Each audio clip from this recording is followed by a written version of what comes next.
Mit navn er Jonas Eholm. Jeg er 16 år gammel og spiller klassisk guitar.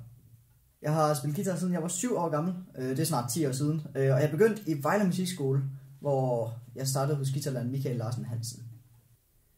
Jeg begyndte efter nogle år på musikskolen at gå på det, der hedder udvidet linje, som er en linje for lidt større talenter. Nogen har noget interesse for musik, hvor man får en masse tilbud. Man får ekstra undervisning i sit hovedfag, du får klaverundervisning, bifagsklaver, og man får teori oven i det, hvilket var en kæmpe mulighed og ekstremt spændende. Vejle Musikskole tilbyder en masse forskellige ting. Blandt andet er der nogle events, de laver. Der er koncerter, der er festivaler, man kommer til. Min guitarlærer tog mig med til en festival i Aalborg, og han tog også guitarister fra udvidet linje med til Hamburg, hvor vi også spillede en masse koncerter.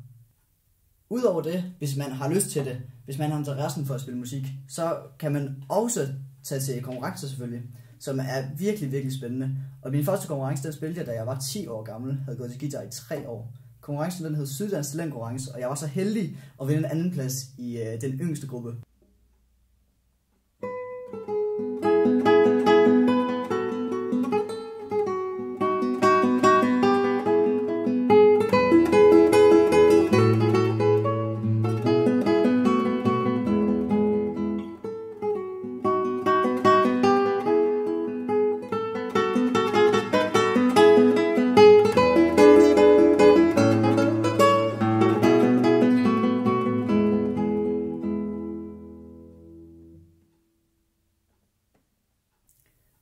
Det at deltage i konkurrencer, det giver ekstremt meget motivation. Man får sig sammenlignet sammen med andre mennesker, og man viser lidt andre også, hvad man kan, og det er virkelig spændende.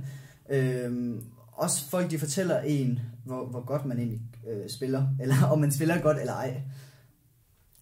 Siden jeg var så heldig at vinde anden præmien i Syddansk Talentkonkurrence, så fik jeg virkelig meget motivation og endnu mere lyst til at spille guitar, end jeg havde før.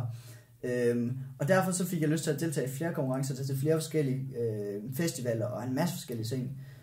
Jeg var blandt andet til noget, som Vejle Musikskole holdt, som hedder Guitar Events Syd, hvor det var en masse guitarister rundt i Danmark, som samlede sig om at spille noget musik sammen. Og så var der også nogle kendte guitarister på besøg og spille nogle koncerter. Det var virkelig, virkelig spændende.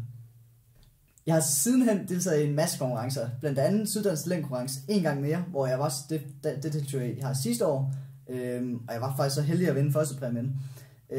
Jeg har deltaget i Spil for Livet, også sidste år, og jeg har deltaget i Berlingske Tidendes klassiske musikkonkurrence, hvor jeg vandt en guldpræmie anden gang jeg deltog.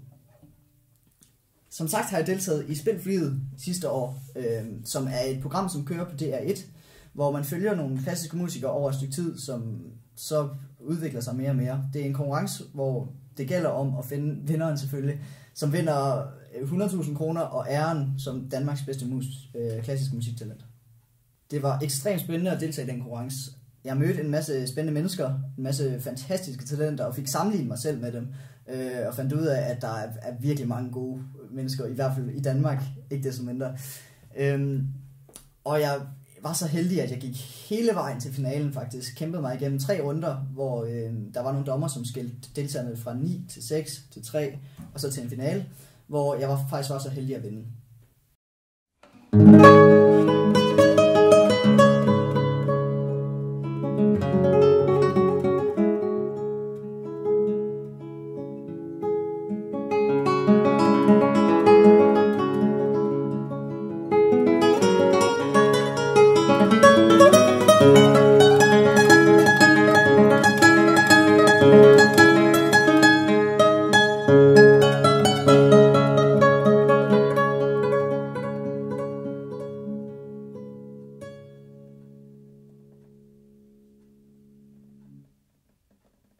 Efter jeg havde gået på musikskolen i cirka 7 år, hvor jeg faktisk var så heldig, at jeg havde fået et ekstra år på udvidet linje, altså 4 år i alt, gik jeg videre til MGK, som er musikalsk grundkursus i Kolding, som så er et tilbud, hvor du får gratis undervisning i et hovedfag, du får et bifangsinstrument, du får SSB, sang, spil og bevægelse, du får teori og hørelærer, og virkelig, virkelig mange ting. En stor mulighed. Jeg går nu på 3. år på MGK, og vil selvfølgelig på konservatoriet så snart som muligt, fordi jeg ved, at guitar det er noget, jeg vil i fremtiden, og jeg vil altid spille guitar. Jeg startede som sagt at spille guitar, da jeg var allerede 7 år. Og dengang der øvede jeg sådan cirka 20 minutter om dagen.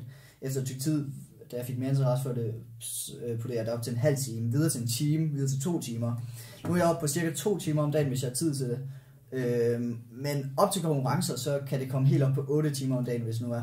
Fordi man har noget at øve frem mod, og det er, man ved, at man skal kunne noget til et bestemt tidspunkt. Hver år, eller flere gange om året faktisk, er der en masse koncerter på Vejle Musikskole. Og du kan selv få lov til at spille der, hvis man har lyst. Jeg har spillet til en masse af dem, fordi jeg virkelig har lyst til at spille for folk. Jeg synes, det er virkelig sjovt, og jeg var ikke nervøs. Jeg så ikke nogen grund til at være nervøs. Så jeg spillede til en masse af de her koncerter, og fik at vide, at det lød faktisk nogenlunde, det jeg spillede. Så fik jeg endnu mere interesse for det. Mange mennesker, når de skal spille til konkurrencer eller koncerter, eller bare spille for sin mor og far, så bliver det virkelig nervøs, og ens hænder begynder at ryste, og man er bange for, at der går noget galt. Når jeg spiller, så ser jeg ikke nogen grund til det. Jeg ser det bare som om, at man skal have en virkelig fed tid, man skal fyre den af for nogle andre mennesker, man skal have det sjovt. Fordi hvis der går noget galt, hvad så? I værste tilfælde, så kan det jo bare stå forfra med at spille det stykke, hvis det nu går så galt. Men ikke desto mindre, så har man jo øvet på sit stykke.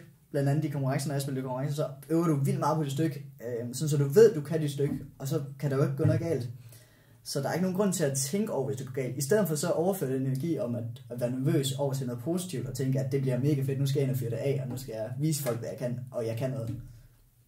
En anden ting, Vejle Musikskole også har, er det, de kalder Venus. Et ungdomssymfoniorkester for folk, der spiller musik, klassisk musik, hvor så samler et helt symfoniorkester og spiller en masse sjov musik. Venus har så blandt andet mulighed for at vise, hvad de kan, til en koncert, de holder hver år i Vejle Musikteater. En kæmpe koncert, hvor en masse folk kan få lov til at spille, som er en stor fest.